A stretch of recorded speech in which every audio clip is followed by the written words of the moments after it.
오늘 주신 하나님 말씀은 역대상 27장 1절에서 34절까지 말씀입니다. 우리 16절에서 31절까지만 읽도록 그렇게 하겠습니다. 먼저 16절입니다.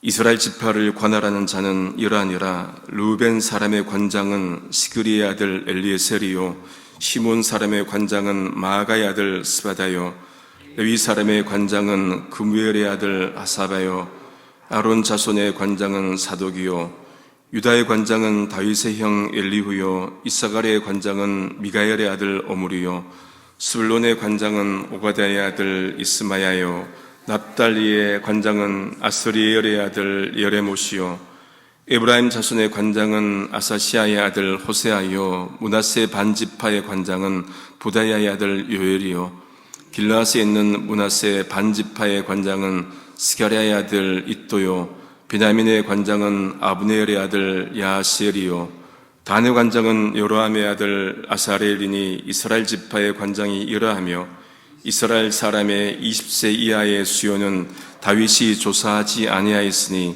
이는 여호와께서 전에 말씀하시기를 이스라엘 사람을 하늘의 별같이 많게 하리라 하셨음이라. 수류의 아들 요압이 조사결을 시작하고 끝내지 못하여서 그 일로 인하여 진노가 이스라엘에게 임한지라. 그 수요를 다윗 왕의 역대절약에 기록하지 아니하였더라. 아디엘의 아들 아스마웻은 왕의 곡간을 맡았고, 우시아의 아들 요나단은 밭과 성읍과 촌과 산성의 곡간을 맡았고, 글룹의 아들 에스리는 밭 가는 농부를 거느렸고, 라마 사람 시므이는 포도원을 맡았고, 스밤 사람 삽디는 포도원의 소산 포도주 곡간을 맡았고, 게델 사람 바알 하나는 평야의 감람나무와 뽕나무를 맡았고, 요아스는 기름 곡간을 맡았고, 사론 사람 시드레는 사론에서 먹이는 솥대를 맡았고, 아들레의 아들 사밧은 골짜기에 있는 솥대를 맡았고, 이스마엘 사람 오빌은 약대를 맡았고, 메로노 사람 예드야는 나귀를 맡았고, 하갈 사람 야시스는 양떼를 맡았으니 다윗 왕의 제산을 맡은 자들이 이러하였더라. 아멘. 역대상 27장은 군대와 행정 조직에 대해서 이렇게 말씀해 주고 있습니다. 이스라엘 자손 모든 가문의 족장과 천부장, 백부장, 그리고 왕을 섬기는 관원들이 군복무를 이제 합니다. 그들이 이제 숫자대로 반이 나뉘는데 각 반차 반열이 24,000명이었습니다. 1년 12달, 그러니까 매달마다 돌아가면서 번갈아 가면서 차례대로 그렇게 근무를 한 것이죠. 그 내용들이 이제 2절부터 15절까지 쭉 이어져 그렇게 나옵니다.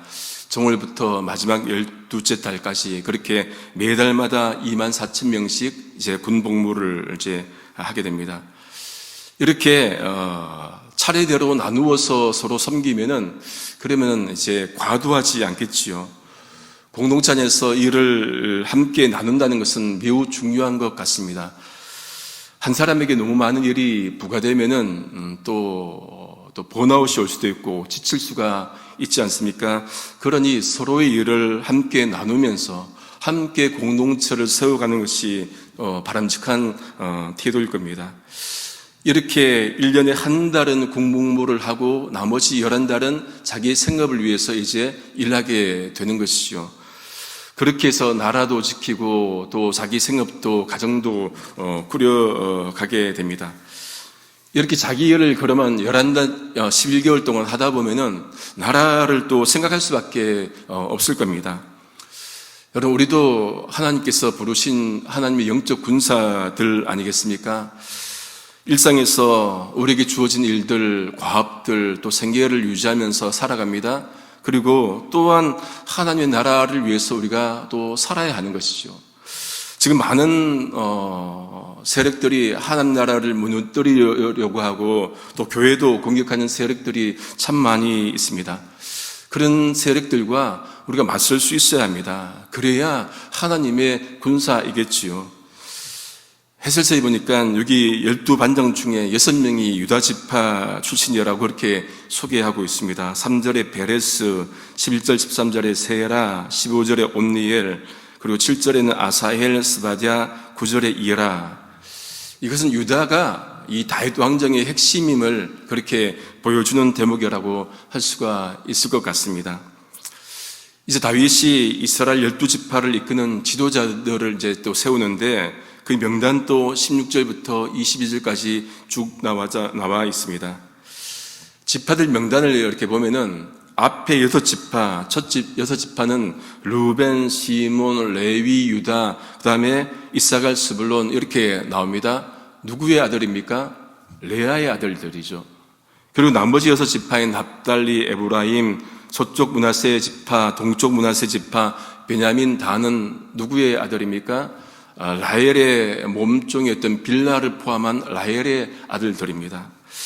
근데 좀 궁금한 게 있습니다. 보통은 12지파 그러면은 레위와 요셉은 빠져 있죠. 대신에 요셉의 아들 므낫세하고 에브라임이 들어가서 12지파가 됩니다. 그런데 특이하게도 여러분 17절을 한번 보십시오. 17절을 보시면은 누가 들어가 있습니까? 레위 사람 혹은 레위 지파, 그리고 아론 자손 혹은 아론 지파도 들어가 있습니다. 그러면 어떻게 됩니까? 14지파가 되어버리잖아요. 근데 대신 누가 빠져 있느냐? 레아의 여종인 실바의 아들들인 갓과 아셀 지파가 빠져 있습니다. 그렇게 해서 12지파가 되긴 했는데 여기 레위와 아론이 들어간 게 좀 생소합니다. 잘은 모르겠지만은 우리가 군사 행정 조직을 할 때 이들이 중요한 역할을 했을 것 같습니다. 우리가 앞에서 쭉 봤다시피 제사장이면 제사장, 그리고 또 찬송하는 직무, 성전 봉사 직무, 심지어는 어제 봤던 성전 밖의 직무들도 이 레위 지파 또 아론 지파들이 중요한 역할들을 감당을 했었지요. 그렇게 해서 아마 이렇게 들어간 것 같습니다. 갓과 아셀 지파는 또 그렇게 중요한 역할을 하지 못해서 그랬을 수도 있을 것 같습니다. 이제 23절부터 나오는 것은 인구조사에 대한 얘기가 나옵니다. 우리 23절을 함께 한 번 더 읽어보겠습니다. 시작. 이스라엘 사람의 20세 이하의 수요는 다윗이 조사하지 아니하였으니 이는 여호와께서 전에 말씀하시기를 이스라엘 사람을 하늘의 별같이 많게 하리라 하셨음이라. 무슨 말일까요? 하나님께서 아브라함 때부터 하늘의 별처럼 자손들을 주겠다, 바다의 모래알처럼 많게 자손 주겠다, 그런 말씀을 약속을 하셨지요. 그 약속을 다윗이 믿었기 때문에 20세 이하는 계수를 하지 않았습니다. 거꾸로 이야기하면 어떻게 됩니까? 자녀들을 하늘의 별처럼 주겠다 약속하셨는데 인구조사를 해버리면은 그 약속을 믿지 않는다는 그 말이겠지요.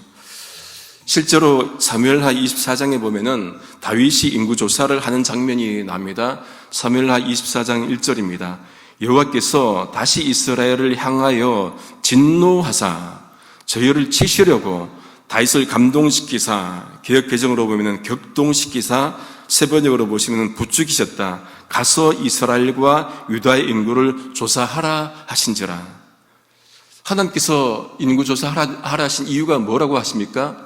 이스라엘 백성들을 치시려고. 하나님을 신뢰하기보다는 자기의 군사력을 신뢰하니까 조사를 하는 거잖아요. 그러니까 해봐 한번. 근데 치시려고 그렇게 해보라고 하신 거라 말씀합니다. 같은 본문인 역대상 21장 1절은 하나님이 이렇게 부추긴 것이 아니라 사탄이 그렇게 했다고 말씀하고 있습니다. 이에 다윗이 어떻게 합니까? 군사령관 요압에게 그렇게 명령을 내리죠. 단에서 브엘사바까지 인구조사하라고 합니다. 단에서 브엘사바는 무엇입니까? 한국어로 치면은 백두에서 한라까지 전체 영토를 말하죠. 단에서 브엘사바까지 전체 영토에서 인구조사하고 보고하라고 그렇게 명령합니다. 그러자 요압이 어떻게 합니까? 바로 시행합니까? 아니에요. 거부합니다. 사무엘하 24장 2절입니다. 요압이 왕께 고하되 이 백성은 얼마든지 왕의 하나님 여호와께서 100배나 더하게 하사 내 주 왕의 눈으로 보게 하시기를 원하나이다. 그런데 내 주 왕은 어찌하여 이런 일을 기뻐하시나이까 하되. 그러니까 요압은 뭡니까? 하나님께서 분명히 이스라엘 백성들을 번성하게 하시겠다고 말씀하셨는데 왕은 왜 못 믿습니까? 그 말이지요. 그렇게 해서 왕의 명령을 시행하지 않습니다. 그러자 다윗 왕이 한 번 더 재촉합니다. 그제서야 요압이 이제 인구조사를 하는데 9개월 20일 동안 돌아다닙니다. 그리고는 와서 보고를 합니다. 이스라엘 중에는 80만, 유다 족속 중에는 50만이 용사로 쓸 수 있습니다. 그렇게 보고를 하지요. 평행 본문인 역대상 21장 5절에 보면은 좀 다릅니다. 이스라엘의 110만, 유다의 47만 그렇게 기록되어 있습니다. 그러면 이게 오늘 말씀의 24절에 보면은 이게 다 완성되지 못했다고 나오는데 어떻게 된 일인지 좀 보도록 하겠습니다. 오늘 본문 24절 세 번역입니다. 수리아의 아들 요압이 인구조사를 시작하였으나 이 일 때문에 주님께서 이스라엘에게 진노하셨으므로 끝마치지 못하였다. 그래서 인구조사 결과가 다윗 왕의 실록에 기록되지 못하였다. 그렇게 말씀을 합니다. 다 조사를 못했다는 거예요. 그러면 앞에 나왔던 이 80만, 50만 이 숫자들은 어떻게 된 겁니까? 인구조사 다 하지 못했던 것을 역대상 21장 6절은 이렇게 뒷받침해 줍니다. 요압이 왕의 명령을 밉게 여겨. 개역개정으로 보면은 요압이 왕의 명령을 마땅치 않게 여겨. 빼버립니다. 레위와 베냐민 사람은 계수하지 아니하였더라. 일부러 의도하고는 레위와 베냐민 사람은 숫자 넣지 않은 거예요. 그러니까 오늘 말씀이 24절에 완성하지 끝마치지 못하였다라는 말씀이 나오는 것이죠. 이렇게 하나님의 일로 이 일로 하나님이 이스라엘 최시자 다윗이 후회합니다. 그 장면이 사무엘하 24장 10절입니다. 다윗이 인구수를 조사한 후에 그 마음에 자책하고 여호와께 아뢰되 내가 이 일을 행함으로 큰 죄를 범하였나이다. 여호와여 이제 간구함나니 종의 죄를 사하여 주옵소서. 내가 심히 미련하게 행하였나이다 하니라. 다윗이 인구조사한 것을 후회합니다. 그런데 왜 이렇게 인구조사를 했을까요? 하나님 믿지 않았어요? 아니에요. 믿었지요. 그런데 믿었음에도 불구하고 당장 필요한 군사력을 눈앞에 보고 싶은 거예요. 그러니까 인구조사를 한 것이죠. 우리도 하나님 믿는다고 하지만은 급한 일이 있거나 당장 필요한 일이 있으면은 믿는데 우리가 인간적 방법으로 뭔가를 하려 할 때가 많이 있지 않습니까? 안 믿는 게 아니에요. 믿어요. 그럼에도 불구하고 눈앞에 안 보이니까 당장 내가 뭔가를 해결하려고 할 때가 참 많이 있다는 거죠. 연약한 인간의 모습인데 바람직하지는 않습니다. 어떤 일이 있더라도 하나님 말씀 중심으로, 그렇죠? 명령대로, 규례대로 우리가 해야 할 것입니다. 이제 다윗 왕의 뒤에 보면은 이제 25절 이하에 보면은 재산을 맡은 자들의 이제 등장을 하는데 네 그룹으로 좀 나눌 수 있을 것 같습니다. 먼저 곡간, 두 번째 농업 관리, 셋째 농산물 수확 관리, 네 번째 가축 관리입니다. 첫 번째 곡간입니다. 아스마엣이 왕의 곡간을 맡았고 요나단은 밭과 성읍과 마을과 또 여기 산성, 망대 곡간을 맡아 관리합니다. 둘째 농업 관리입니다. 에스리는 농민을 관리했고 셋째 농산물 수확 관리, 시므이가 포도원을 맡았고 삽디가 포도주 곡간, 발하나는 감람나무, 또 뽕나무, 요앗은 올리브 곡간 이렇게 맡았습니다. 넷째 시드레는 사하론에서 먹이는 솥대를 맡았고 사밧은 골짜기에 있는 솥대를 맡았고 오빌은 낙타, 에디야는 나귀, 야시스는 양떼를 그렇게 맡았습니다. 한 사람이 다 관리한 게 아니라 각자 나누어서 12명이 분담해서 다윗 왕가의 이 재정을 감당한 것이죠. 우리도 여러 가지 일들이 그죠 세부적으로 나누어서 할 때가 있지 않습니까? 그렇게 나누어서 하는 것이 한 나라를 세우는 데 도움이 된다는 것이죠. 이제 32절 이하에 보면은 다윗을 돕는 이들이 또 소개되고 있습니다. 다윗의 숙부 요나단은 모사가 되고 또 서기관도 되고 왕의 정처를 도와줍니다. 또 그리고 여일은 또 왕자들의 수종자, 그러니까 가정교사가 된 것이죠. 아이도벨은 왕의 모사 고문이 되었고, 그런 나중에 이 아이도벨이 이 압살롬하고 같이 함께 해서 이 다윗 왕을 반역하게 되죠.